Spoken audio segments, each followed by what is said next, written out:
Dear students, effects of overpopulation growth. Probably one of the huge effect that overpopulation can leave on the planet Earth is the reduction in the food की जो हमारी एक जो हमें मिलता है उसके अंदर scarcity of food that is one of the biggest issue जो कि ये दुनिया खास तौर पे अब जो है दुनिया को सामना करना पड़ता है। इसकी बहुत सी वजूहत हैं, इसकी एनवायरनमेंट भी है, बहुत सारे फैक्टर्स जो है इसके अंदर इन्वॉल्व हैं। जैसा कि मैं आपसे ज़िक्र कर रही हूँ, रैपिड पॉपुलेशन ग्रोथ ये क्रिएट करती है food problem. So increase population means जब पॉपुलेशन बढ़ती है it means more mouth to feed which in turn create pressure upon available stock of food. ये जो तस्वीर है it is pretty much telling what is happening. This is planet Earth and you can see the burden on the planet earth ke wo that huge bulk of people it is there and the planet earth is just trying to take care of everything।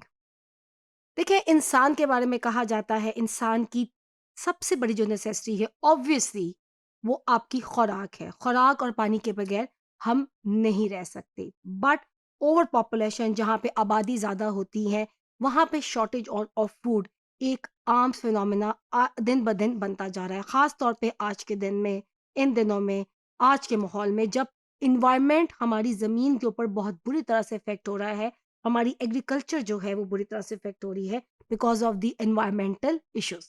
So this is the reason the under developed country जहाँ पे with rapid population growth है, they are generally faced with the problem of food shortage and probably the time can come. देखिए जो एक तो food की आपकी shortage होगी, दूसरा फूड और इस तरह की लाइफ की जो बड़ी नेसेसिटी है इसके बगैर we can not survive, human being can not survive, ये आपकी एक्सेस से बाहर हो जाएगा। जब किसी चीज़ की शॉर्टेज होती है उसका प्राइस भी हमेशा ज़्यादा होता है। हम इन्फ्लेशन की तरफ चले जाते हैं। Inflation is all about demand and supply my dear students.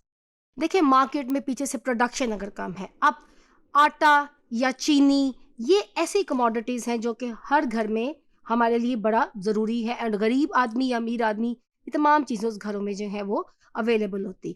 However अगर इसकी शॉर्टेज हो जाए तो मार्केट के अंदर और डिमांड इसकी ज़्यादा हो और सप्लाई कम हो तो ऑब्वियस इसका प्राइस भी बढ़ता है। ये पिक्चर भी कुछ इसी तरह से बता रही है कि डॉलर्स में the food is available and for that small piece of food to many people are just sitting around that table and they are waiting for that food. तो ये सर्कमस्टांसिस जो है दुनिया अब देख रही है और ये कितने खौफनाक कितने टेरिबल किस्म के इफेक्ट्स हैं जो कि ओवर पॉपुलेशन के हमें नजर आ रहे हैं। Despite all the effort of the government for raising agriculture productions, governments usually they are not able to feed their growing population। आज की ये बात बिल्कुल सही है कि एक साइंटिफिक दुनिया है और ग्रीन रेवोल्यूशन और एग्रीकल्चर के अंदर ऐसी ऐसी नई ईजादात भी आई हैं जिसके अंदर प्रोडक्शन जो है वो पॉसिबल ज़्यादा हुई है।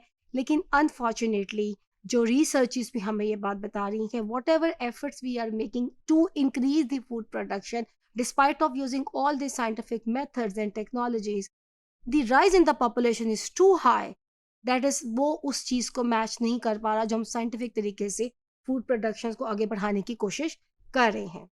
फूड स्कार्सिटी हमारी इफेक्ट करती है इकोनॉमिक डेवलपमेंट को दो रिस्पेक्ट्स के अंदर, दो वेज में। तो खास तौर पे खाने की कमी हमारे इकोनॉमिक डेवलपमेंट को इफेक्ट करती है। फर्स्टली कैसे?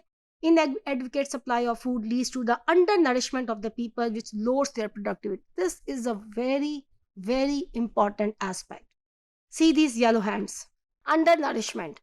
आपको इतना कम खाना मिल रहा है या आपको वो खाना मिल रहा है which do not have this significant food components. We do not have the required iron or the required protein or the required fats or the required multivitamins or whatever जो कि इंसानी बॉडी को चाहिए। मुल्क किस पे चलते हैं? मुल्क लोगों पे चलते हैं और मुल्क सेहतमंद लोगों में चलते हैं। वो कहा जाता है ना the healthy mind is in healthy body. जिसकी इंसान की बॉडी हेल्दी होगी उसका माइंड भी जो है वो हेल्दी होगा। That person will able to play its productive role towards the development of any country. If a person is healthy, healthy nation, healthy लोग हमें हमारे लिए जरूरी हैं। हाउएवर जब स्कार्सिटी ऑफ फूड आएगी, इतनी ह्यूज पॉपुलेशन होगी, लोगों के पास खाने को नहीं होगा, एक हाथ कमाने वाला होगा और बहुत से हाथ जो है वो खाने वाले होंगे, तो वहाँ पे अंडर नरिशमेंट आएगी। हम उतना भी नहीं खा सकेंगे जितनी हमारी बॉडी को नीड है। और बहुत से ऐसे गरीब घराने अफ्रीकन कंट्रीज़ के अंदर, हमारे इंटीरियर इनके अंदर, अभी भी दुनिया सब सहारन कंट्रीज़ के अंदर there are countries exist which just 3 वक़्त का मील, they are deprived of the 3 time meals a day. So these are the realities, and this world is facing the scarcity of food to a greater extent. और ये reduce करेगी, जैसे कि हम 2 वे से बात करेंगे, तो scarcity of food further reduce करेगी production capacity of the worker. Deficiency of food compel करेगी, हाँ, to import food grain which place as unnecessary strain on the foreign exchange. अच्छा, जब हम किसी कंट्री के अंदर खास तौर पे फूड की शॉर्टेज होगी, फिर हम एक तो हमारी अंडर मेल न्यूट्रिशन मैंने आपको बता दिया, दूसरा वो स्टेट मजबूर होगी दूसरे मुल्क से या दूसरे ममालिक से खाना मंगवाने पर या बेसिक खुराक की नीड्स को पूरा करने के लिए। That will put lots of pressure on the economy of that country. हम उनको पे करेंगे, हम उसके ऊपर इंटरेस्ट पे करेंगे। जो चीज़ बाहर से आती है वो आवाम को भी महंगे दामों मिलती है, तो उसके इस तरह के नेगेटिव असरात भी हमारे ऊपर आते हैं। However food scarcity is a thing, is one of the very significant thing. Top पे हम इसे रख सकते हैं जब आबादी बहुत ज़्यादा होती है और ऐसे ममालिक को इसको फेस करना पड़ता है।